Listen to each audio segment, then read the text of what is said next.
No, something feels different. Oh, the Traveler's back? Nahida was controlling your body for a while.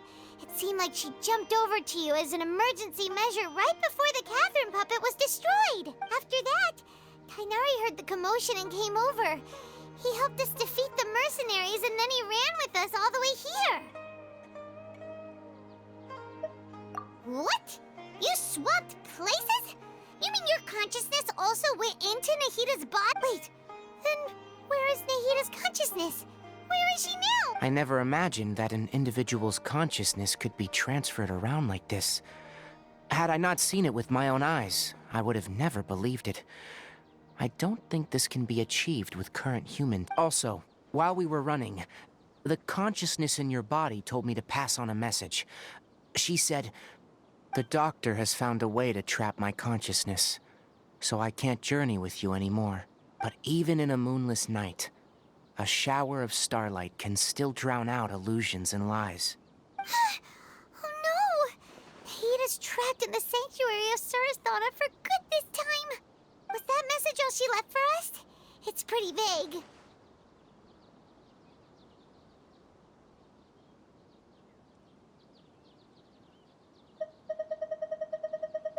Oh, that makes sense. Since the doctor captured her, she even in a moonless? Huh. Didn't Nahida use a starlight analogy before? It had something to do with Sataria. Oh, that makes... But she isn't with us. Paimon, you said Sanctuary of Surasthana, correct?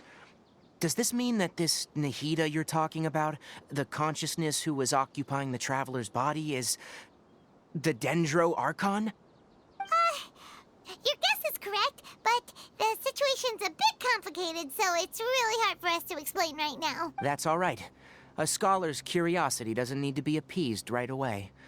As for the complicated nature of the situation, safe to say I have witnessed that for myself. I've spent some time with you, and it looks like the Dendro Archon's also on your side. So, I trust you. Thank you, Tainari. Oh, actually, we came here to ask you a question. What do you know about the project that the sages have been working on? Ah, that. While I was indeed invited to join that project, the sages were always secretive about its scope and goals, so I eventually declined. All I know is that the project has something to do with the restoration of Irminsul. Huh? Did you see something when you were in Nahida's body? What? Do you have any evidence?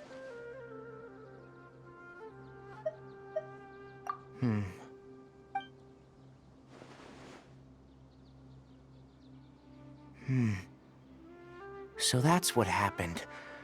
That explains why Hypatia's symptoms were different from those of the other scholars who went mad.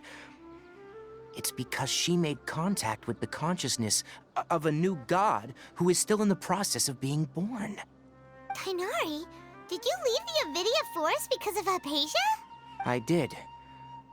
I noticed Hypatia's mental anomalies, but since her symptoms were rather atypical, I secretly took her to Pardis Di and began searching for a way to return her to her normal self. If I didn't take action, Hypatia would have already been taken by the Matra to the desert. Now that you mention it, I knew the Academia has never thought particularly highly of Lesser Lord Kusanali, but I still didn't expect them to do something as arrogant as creating a new god.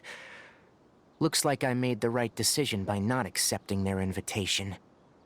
The Doctor and the Balladeer. We have 2 Fatui Harbingers in Sumeru. Sounds like we're in for a bad time. From your description, I don't think they've completed their project. There may still be room for us to intervene. But then, what is the connection between creating a new god and restoring Irminsul? Yeah, it feels like we're still nowhere close to figuring out the sage's goals. Right. We've pretty much gone over everything we need to know, so we should head out. How about you, Tainari? What are you going to do? I'll stay here for now. I still want to try a few more things to help Hypatia. If you're planning to go into the desert, Start by heading for Caravan Ribat. That'll be your fastest route. Come find me here if there's anything else I can do to help. May the spirit of wisdom go with you. Thanks, Tighnari. Hopefully Hypatia will feel better soon. We're off then.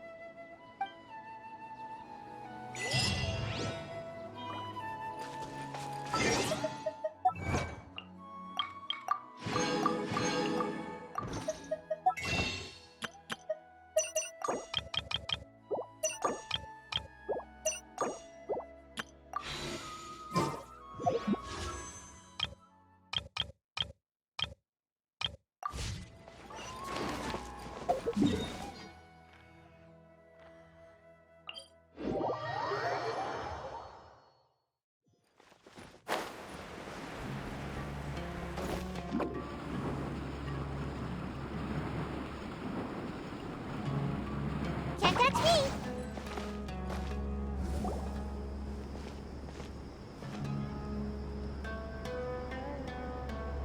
We finally made it to Caravan Ribat.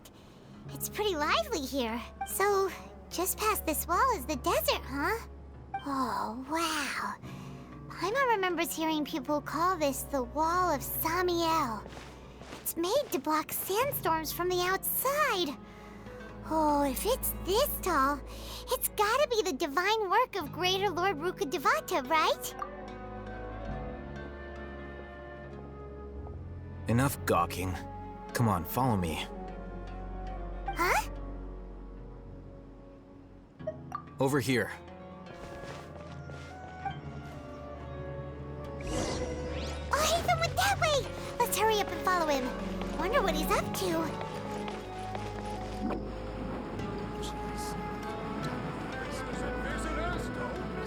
I'm out of here!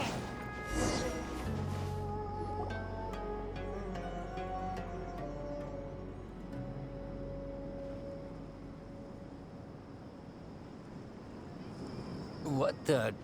Where did he go? How did we lose them?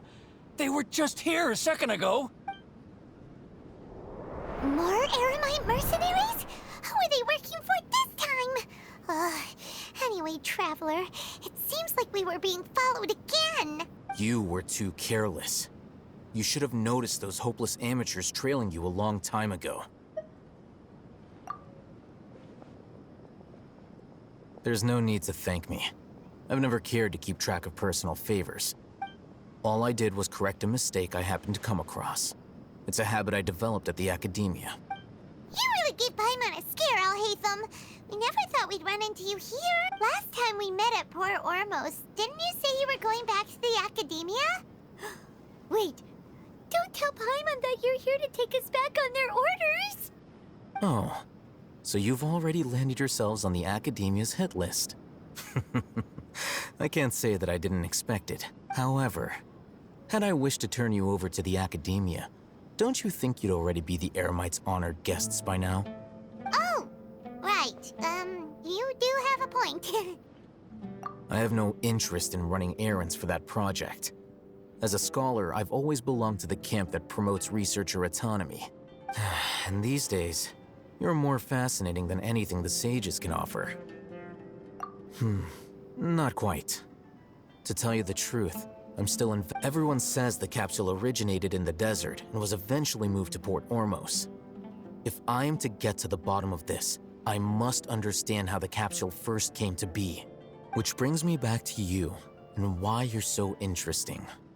The leader of Ain al-Ahmar used the divine knowledge capsule right in front of you, and upon seeing him, your expression became perplexed, and you were lost in thought for quite some time. To have that kind of reaction, I think you must have realized something. Are you interested at all in sharing what you've been hiding from me? Alhaitham, you really have a ridiculous eye for detail. What kind of person even notices and remembers stuff like that? So that's your answer. Well, I do work for the Academia after all. So considering that, it is indeed wise to keep your cards close to your chest. But that does prove you do have some undisclosed information about the divine knowledge capsule. Am I... No matter. Rather than simply learning the answers from you, I'd still prefer to investigate on my own. Speaking of, you two are also headed to the desert? That's right! We have the same plan as you! But we don't really have any concrete goals at the moment. Then I'd suggest starting with Aru Village. It's the largest settlement in the desert, so it'll probably have more resources and intel than anywhere else. Well, would you like to head there together? It's always better to travel with someone you know. Let's go!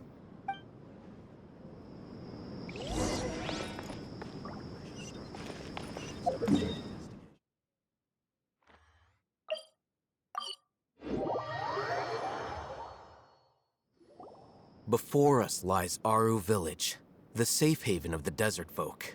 Whoa, this landscape is really something else. What a cool place! Let's go check it out!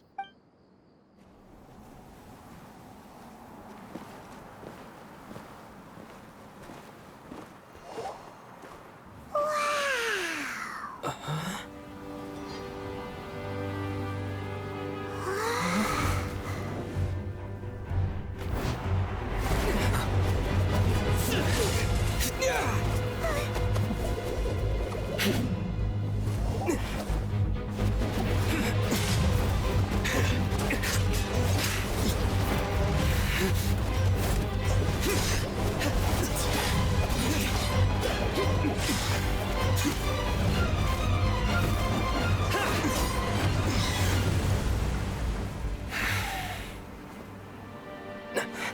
Sino.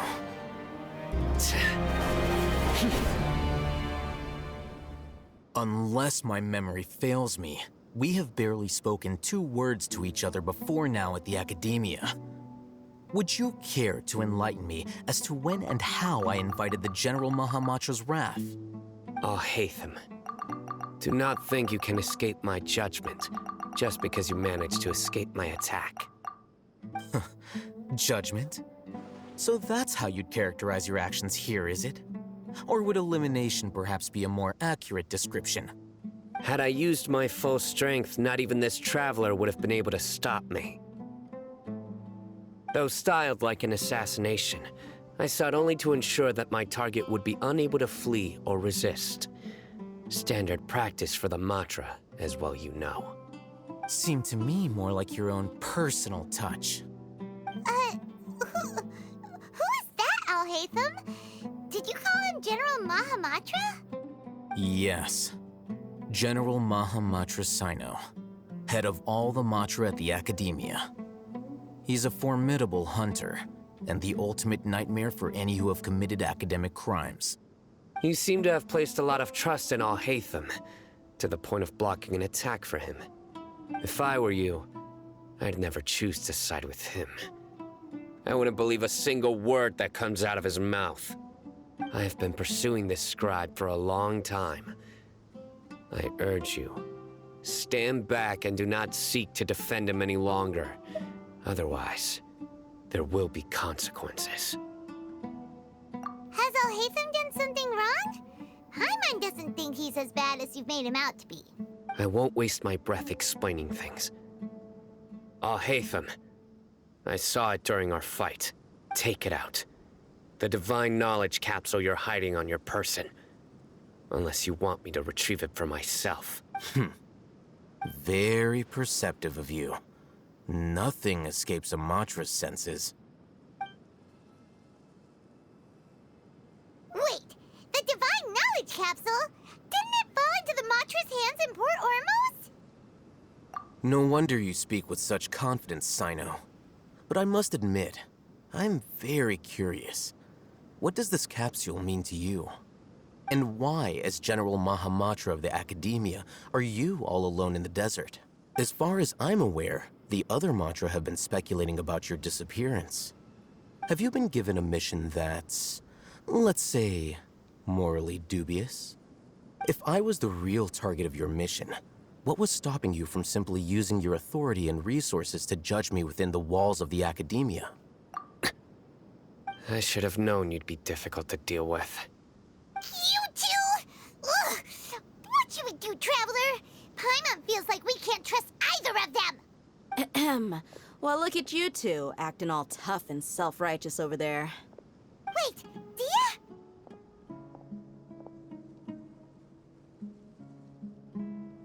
Great! Finally, someone that we can trust! You gotta help us out here. Otherwise, these two are gonna start fighting again! Yeah, sure looks that way. Two giants from the academia duking it out once and for all. Not something you get to see every day, that's for sure. Listen, I know you academic types love to fill up your big brains with self-righteous morality and lord your empty rules and virtues over each other. But how dare you bring your petty disputes into the safe haven of Aru Village? It seems like someone's gonna have to beat some sense into your thick skulls until you finally learn to respect these grounds.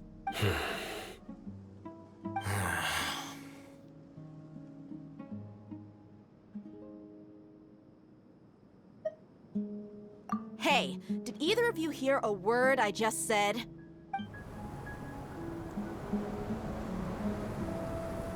Whoa, what's going on? The wind's so strong. Is this a sandstorm? Paimon's gonna get blown away! Another sandstorm? What's up with these recently? Hey! All of you, over here, quickly! We have to take cover! Someone's calling for us! Oh, this wind is too strong! Let's get over there! That sounded like Candace. Come on, you two. Jeez, are all of you academia folks such hard work? Move it! All right, stop yelling.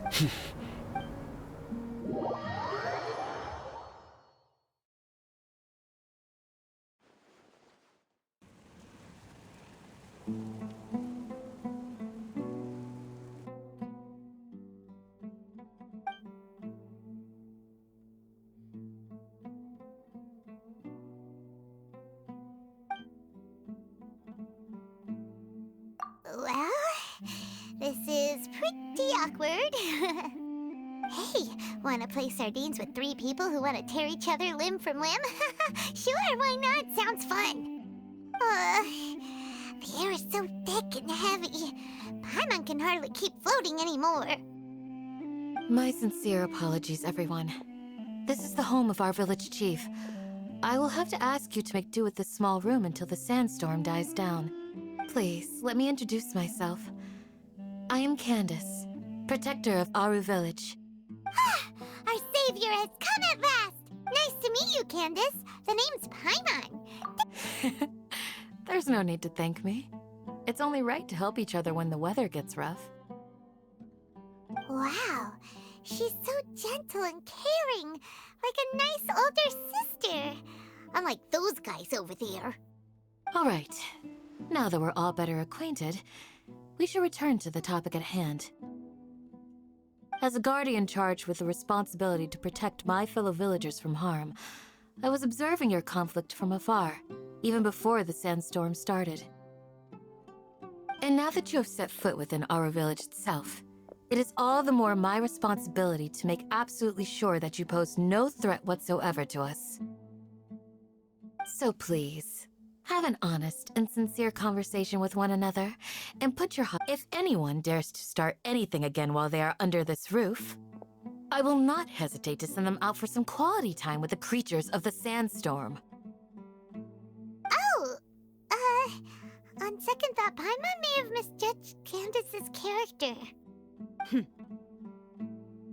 And that goes for you too, Miss Dia. Do I make myself clear?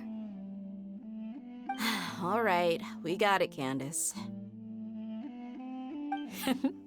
That's what I like to hear. So, which of you will begin? I was supposed to be a mediator, but I might have gotten a little too involved just now. Anyway, one of those two should probably start talking. Wait, that was you trying to be a mediator? I have nothing to hide, so there's no shame in explaining myself. While all Hatham wasn't wrong about the other Matra not knowing my whereabouts, it's not because I've been assigned a morally dubious mission. Rather, I've chosen to exile myself. Huh? Exile yourself? A little while ago, I discovered that there was data missing in the Academia's project planning and development files. What little they did report clearly did not match the project's actual progress. As General Mahamatra, I had the responsibility and authority to request an audit. However, to my surprise, the person responsible for the erroneous data was none other than Grand Sage Azar himself. I tried to investigate the issue myself before submitting a formal audit request, but I soon found that all leads and potential pieces of incriminating evidence were carefully concealed from me. I began to realize that they were cautious of me from the very beginning. Unsurprisingly, the Grand Sage rejected my audit request as soon as the submission reached his desk. He even said to me, "The power of the General Mahamatra is granted by the sages. You have no right to judge us." So they really are up to no good. I realized then that to the Grand Sage, the Matra are nothing more than tools for the sages to assert and maintain their control over knowledge. The vows that we took, the principles that we strive to uphold, they are meaningless to the academia of today. I believed it would be wise to flee the academia before the sages had a chance to take action against me. This way, they can no longer see nor predict my actions. I will never give up on this investigation. There's no need for someone else to give me power or authority. Once I find the truth, I will administer judgment by my own name. Sino seems to have the same goal as us. We're all investigating the sages. Plus, now that he's no longer the General Mahamatra, he somehow feels a lot less scary. Well, Sino, if that's your story, then why did you see Alhaitham as a target? When I was investigating the matter in the academia, I overheard a conversation between Alhaitham and a sage. The sages asked you to investigate a blonde-haired traveler. Do you dispute this, Alhaitham? What? Like many parts of the project, this assignment was undocumented. Now throw in your suspicious behavior with the Divine Knowledge Capsule, and Yes. I was indeed tasked with investigating the Traveler. Alhaitham? After all, the promised reward was so great that hardly any scholar could have refused. The sage told me, once you've completed this assignment, I can give you a glimpse of divine knowledge. a most enticing offer. Unfortunately, those academics don't know me at all. Their words contained one key piece of information, namely that divine knowledge indeed exists. That gave me all I needed to know. From my perspective, the sages are far from trustworthy. Think about it. Isn't it a little strange they're so willing to share divine knowledge with anyone, even as a reward? So, I began my own investigation following the lead of the Divine Knowledge Capsule. In the end, I realized my wisdom in committing to this rather than collaborating with the sages. Had I been less guarded, I probably would have ended up like that Ain al-Ahmar mercenary, incapable of remaining sane for long enough to hold a conversation. You mean that the sages originally planned to dispose of you, using one of those capsules that drive people insane? I'd already given up on the assignment by then. I only told the academia I was waiting in Port Ormos for you to appear so they wouldn't suspect anything. So it came as quite a surprise when I encountered my erstwhile target while investigating the Divine Knowledge Capsule. Criminals do love to talk about coincidences. Even though I ran into the Traveler by chance, I had no intention of providing assistance to the academia.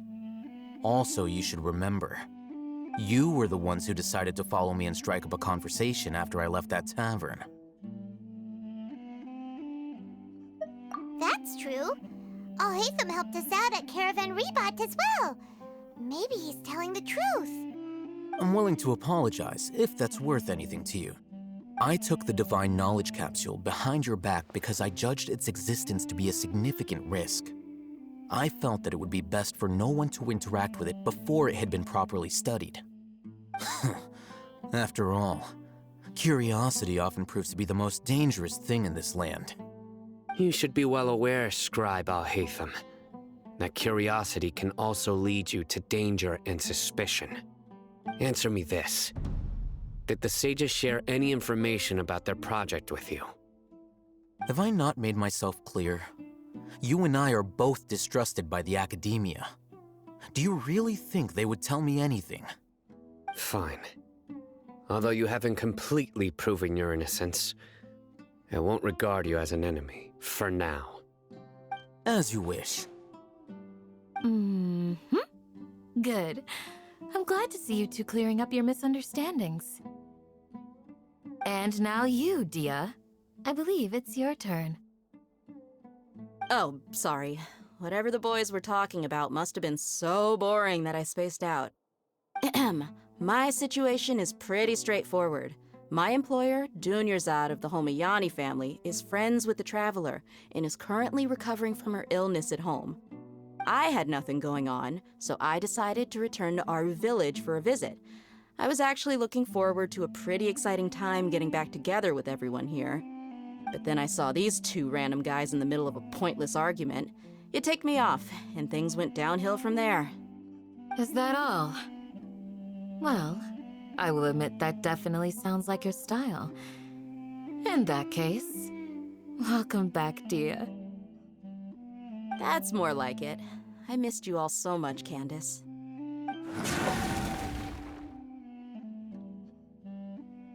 Whoa! What was that sound? No need to worry. Now that you're no longer at each other's throats, please make yourselves at home. I'll take a quick trip outside to clear out some of those creatures in the sandstorm. Creatures? In the sandstorm? Are you sure you don't want some backup?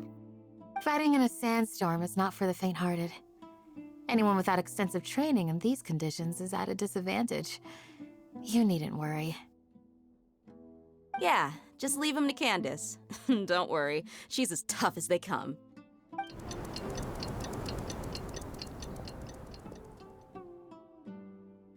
The wind's died down. That means the sandstorm's over, right? Candace still isn't back yet, though.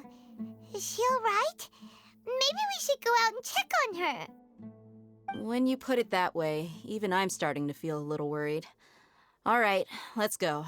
We've been here long enough, and the boys are as chatty as the floor.